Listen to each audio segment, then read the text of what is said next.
Kevin doesn't have to worry about what people are going to say about him wearing a dress because of the long line of dress wearing people before him. Definitely haven't ran into to put on the dress. I mean, you have to have boundaries. You have to have limits that you refuse to cross. Wow, wow, wow. I don't think anyone saw this one coming. Katt Williams setting the record straight on his long-standing feud with Kevin Hart. And it looks like Katt's main issue is Kevin selling out his soul for fame. I talk about Kevin Hart no more, but y'all get me riled up when I go over somewhere and go to jail for knocking the soul out his Katt's beef with Kevin stretches back years, and Katt previously hinted that Kevin sold his soul by stepping over his principles to get to that next level of fame. And while Kevin fired back, accusing Katt of blaming Hollywood for his personal issues, Katt refused to back down. And he's now setting the record straight on why he thinks Kevin will literally do anything for success. So what exactly did Katt say about Kevin selling his soul? Let's break it. For the last few years, like Kevin been pretending like he been world touring. That been world touring, that been everywhere but here. Kevin Hart often brags about being the hardest working comedian out there. His Twitter bio reads, "My name is Kevin Hart, and I work hard." That pretty much sums me up. Everybody wants to be famous, but nobody wants to do the work. But there are a lot of people who feel like Kevin's success isn't only down to hard work. And one of these people is Katt Williams, who previously hinted that Kevin sold his soul to people who control the entertainment industry. To give you some context, there's this long-standing rumor in Hollywood that black male entertainers are pressured into wearing a dress on screen before they're allowed to progress to the next level of fame. Multiple comedians have openly talked about this, not just Katt Williams, but also Dave Chappelle. During his 2006 appearance on The Oprah Show, Dave talked about why he turned down a $50 million deal from Comedy Central. Said he did it because he knew that kind of money comes with certain conditions. I've been in show business since I was 14, and I've heard the stories of what happens, and I've seen these kinds of things play out in front of me. Okay. When you say you heard the stories, what do you mean? What stories? I mean, you see it before. Look, Mariah Carey made a $100 million deal, and 3 months later, she's all of a sudden mysteriously crazy. Or Martin Lawrence punches through, and he's waving a gun on the street screaming, "They're trying to kill me." Yeah, we hear those stories. And it always happens around the time of their career where it seems as though they're crossing over the next plateau. Yeah. Dave explained that he was being pushed to create sketches that were intended to make people laugh at him and not with him, and he felt like they were asking him to humiliate himself for a check. But that's not all. He also recalled being asked to wear a dress for a movie he did with Martin Lawrence. Like when I connect dots that maybe shouldn't be connected, I don't know. But certain dots, like when I see that they put every black man in the movies in a dress at some point in their career, I'll be connecting them down like, wow, all these brothers gotta wear a dress. This happened to me. I'm doing a movie with Martin. Yeah. The movie's going good. So I walk in the trailer.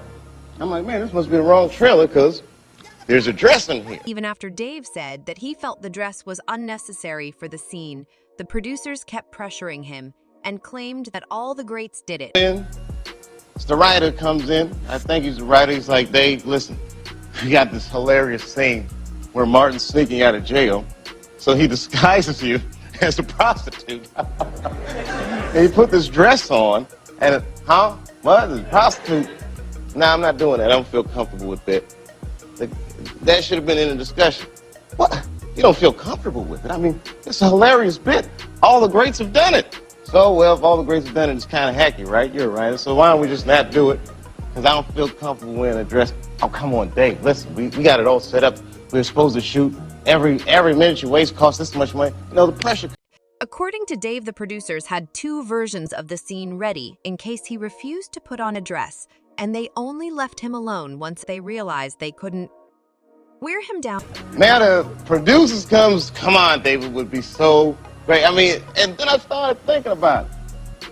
All the comics that I've seen, man, strong brothers, why they be putting us in these dresses? But the minute it was clear, I was adamant, I'm not wearing a dress. I'm not wearing the dress. All right, fine. Think of something else. Guy comes back 10 minutes later, the whole new scene. Hot damn, how did you write the scene so fast? Diva also explained that it's not the dress itself that's humiliating, And this is more about celebs being pushed to see if they're willing to do whatever they're told now. If you're wondering what all this has to do with Kevin Hart, well, back in 2012, Kevin was asked, comment on Dave's claims that black entertainers are pressured into wearing dresses. Kevin laughed off Dave's comments, and though he didn't explicitly say he would never put on a dress for a role, he did say he would never step over his personal boundaries. Dave Chappelle, another great comedian, said that, in the industry, they tried to make him wear a dress. Have you ever ran into that with scripts, and is there something that, you wouldn't do, for I definitely haven't ran into to put on the dress. I mean, you have to have boundaries. You have to have limits that you refuse to cross. For me, I know what they are. They've yet to been challenged, so I don't have to speak on them. I was asked to dribble a basketball on the talk show this morning. You look said good no to doing that. Not that was a dress, but I was like, no, I'm gonna look stupid. At the end of the day, you got to know that you're a brand. I'm a brand. You need to protect your brand at all times. When things happen that can possibly affect your brand, your brand can be diminished, and you don't want that to happen. So, protecting my brand is definitely a priority. But just a year later, Kevin appeared in an SNL skit wearing a dress, and fans accused him of being a sellout. The new pope is 9-year-old Oscar nominee Kavenshané Wallace, the first African-American, the first female, and first child pope. And it's not that Kevin wasn't successful. Before this skit, however, he certainly wasn't filling out stadiums and getting leading roles in big-budget productions. Of course, this could all just be a coincidence, and many fans believe that the whole dress thing is just another conspiracy theory. However, if you ask Katt Williams, all conspiracies come from somewhere. There aren't that many conspiracy theories anymore because we found out that all conspiracy theories, there's a nugget of truth in there. It came from somewhere. That's where it became a theory. And then it progressed to the point where it became a conspiracy theory because there was something there. Now, when it comes to Kevin's SNL skit, Katt was actually asked to comment on this, and he claimed this is much bigger than Kevin, adding that it was simple, his turn. At the end of the day, Kevin doesn't have to worry about what people are going to say about him wearing a dress because of the long line of dress-wearing people before him. So now we had Big Mama's house 1, 2, and 3. Yeah. I've never seen Medea in a pantsuit. I think she wears dresses. So now I'm saying, why are we picking on poor little Kevin Hart? Because it was his turn next. And while Katt went pretty easy on Kevin and didn't directly bash him, he hinted that comedians like himself and Dave Chappelle can never be as big as Kevin because they refuse to join. The higher-ups who run the butt. Some of us are against the Illuminati, and we are against the Illuminati at our own detriment. When people are against the Illuminati, then they get punched in the face all the time. The press hates them, and nobody likes them. End quote. We all love Dave Chappelle. Exactly. Dave Chappelle has never been a part of the Illuminati. They don't want him or me or people like us. Yeah. But now it's not necessary for us to stir up that hornet's nest unless we intend to get stung 1,000,000 times. I didn't understand that. They had to sting me 1,000,000 times. I'm still not going to join. Kevin's profile in Hollywood continued to rise. Katt was shunned over his highly publicized run-ins with the law, and the tabloids did their best to paint him as crazy. And then in 2018, Katt's feud with Kevin was reignited again, and Katt made some comments about Tiffany Haddish and seemingly downplayed her success. Katt, she been doing comedy since she was 16. You can't tell me your favorite Tiffany Haddish joke. Why? Because she ain't done a tour yet. She ain't done a special. She has not proven the ability to tell jokes back to back for an hour to nobody. And they already ready to down Monique and up somebody who has showed them Girls Trip. Did you think she wrote Girls Trip, goofball? Right. Or do you think that was already a script and they handed it? also never offered the same opportunities, and he implied that Tiffany made it big because she caters to white, audience. She passed 46 female black comedians that I know personally that I put on tour who have a hard time getting a chicken sandwich from Chick-fil-A after they headline 7 shows at a club for $2,500 a week. But people like real, and that's why they like her. Is that what they like? They love realness. Oh, because everybody's real then. So don't trip. No, they like Wherever Tiffany you Haddish at under the sound of my voice, real. do you have a real co-worker? Right. Do you have a ratchet friend? Do you have a sister? Do you have a cousin? Do you have a nephew? Do you have a niece? Is they so ghetto? When did that become marketable? Knock it off. They like her because she want to sleep with a white man. That's why the only thing she said was, I want to give it to Brad. These comment triggered Kevin, and during his appearance on The Breakfast Club, he slammed Katt for blaming Hollywood and shoes. Meanwhile, rumors. Frustration with Katt Williams comes from, you keep pointing at Hollywood. Hollywood this, the white man, this, and this. When do you take responsibility for your actions? You had the shot. You didn't show up to work.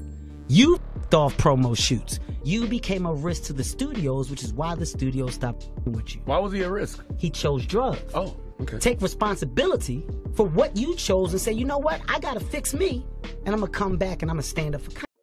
Popped up that Katt and Kevin could do a versus battle, but when Katt was asked about this, he said battling someone like Kevin would be like cheating. Strategically beefing is my lane. It's almost cheating for me. I have over 10 specials, so I don't have to pick but 2 jokes from each special, and I've already deaded anybody whose last name ain't. That is also always maintained that he never used any drugs besides weed.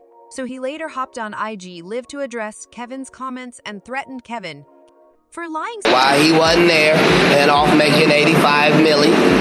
I was over here not making 85 milli. But it's all good. I don't mind $1 million a month and keeping my soul. Soulcat then again implied that Kevin will do anything for a check. And he said the main difference between him and Kevin is that he refuses to sell his soul. And as long as Richard Pryor was able to be the king of comedy and a crackhead, they gonna continue to say maybe I am. But again, I urge you, if there's a drug you can do that'll get you Katt Williams level, bitch, you should OD on it tonight. Your teeth white. Maybe make your long and hard. Maybe make your hair magnificent. Maybe there's some type of crack you can smoke that'll make you work so catch a nap. But probably not, though. And while Kevin has since stopped addressing Katt in public, was recently again asked about his comments on doing a versus battle with Kevin. And though Katt didn't bash Kevin this time, he did imply that the narrative Kevin tried to push on The Breakfast Club was false because he never blamed Hollywood for his lack of mainstream success. Katt explained that if he didn't go mainstream like Kevin, it was only because he made that choice and refused to sell out. My brilliance is the stupidity to stay in that same conversation and to not use any filters. Like it had to be a choice 20 years ago that I'm not going to wear makeup or get Botox, even though I know them things will make me look better, but I don't really want to look better. What I want is, I want the Katt Williams that you see in the movie. I want that to be the same dude you see at the gas station. According to Katt, he never claimed he was blackballed.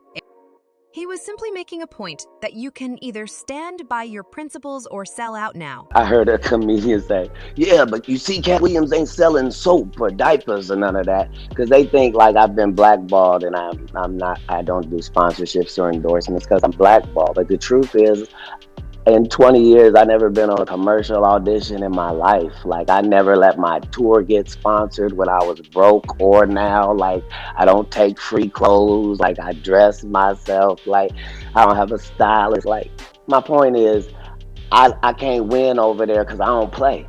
I don't participate. Like, you can't buy me, not because I'm not for sale. You can't buy me because I'm not in the... As for fans, it seems most of them are taking Katt's side in this beef. However, Kevin Hart is not without his supporters, and they're accusing Katt of being bitter. But let's hear your thoughts on this beef. Are you Team Katt or Team Kevin? And do you think Kevin really sold his soul for fame? Comment down below and don't miss out on this next video.